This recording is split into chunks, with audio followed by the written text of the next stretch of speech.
Ours is a silence that waits, endlessly waits. But sometimes the outward signals of inward struggles take colossal forms, and the revolution happens because our dreams explode. With the words of Indian poet Meena Kandaswamy, I wish a good afternoon to everyone here and a very good morning or good evening to all those participating and attending online from so many different parts of the world.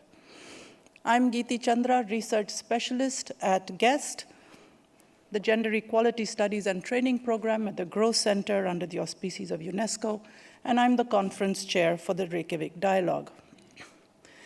The Reykjavík Dialogue is an international event that is being held virtually and in person to support activists engaged in fighting gender-based violence with victim survivors at its core. It is hosted by the Icelandic government in cooperation with the city of Reykjavík and organized in collaboration with RIK, Institute of Gender Equality and Difference at the University of Iceland. The Reykjavík Dialogue consists of a conference on the 16th and 17th of August, followed by a dialogue on the 17th and 18th of August. Activists, academics, practitioners, and survivors from around the world will together send an agenda for work to end gender-based violence in the next 5 years, from 21 to 26. All sessions of the conference and dialogue are open for audiences and free to attend. And so to get us started, I would like to invite the Prime Minister of Iceland, Katrín Jakobsdóttir, to give a welcome address.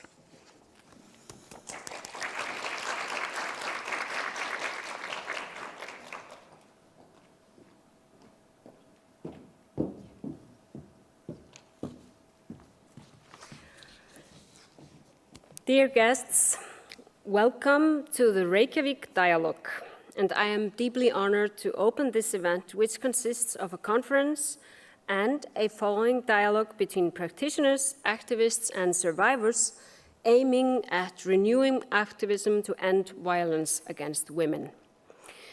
It's been 2 years since we gathered here in Harpa for a 3-day conversation on the impact of the global Me Too movement. I know that some of you were here or followed the event from afar. The energy in this room was remarkable, bringing together expertise and lived experiences.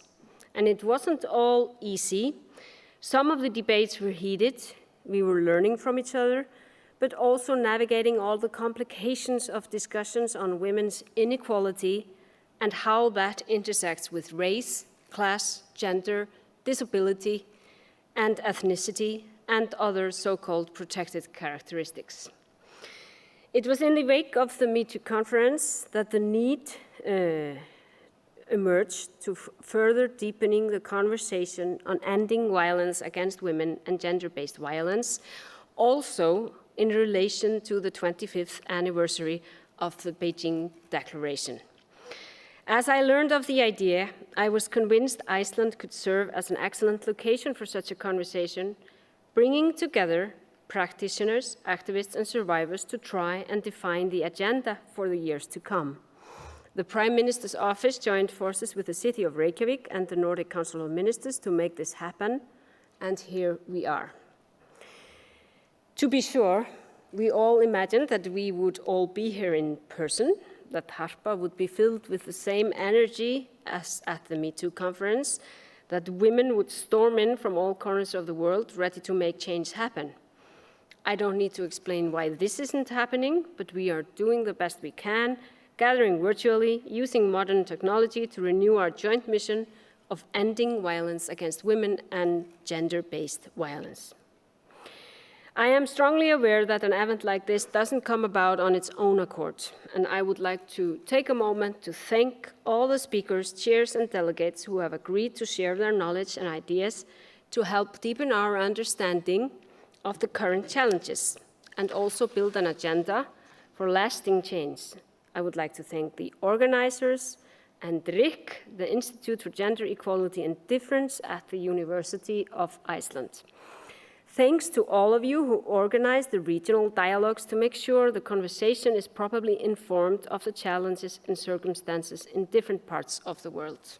Because This is absolutely the reality. Circumstances are very different from different parts to the one part of the world to another.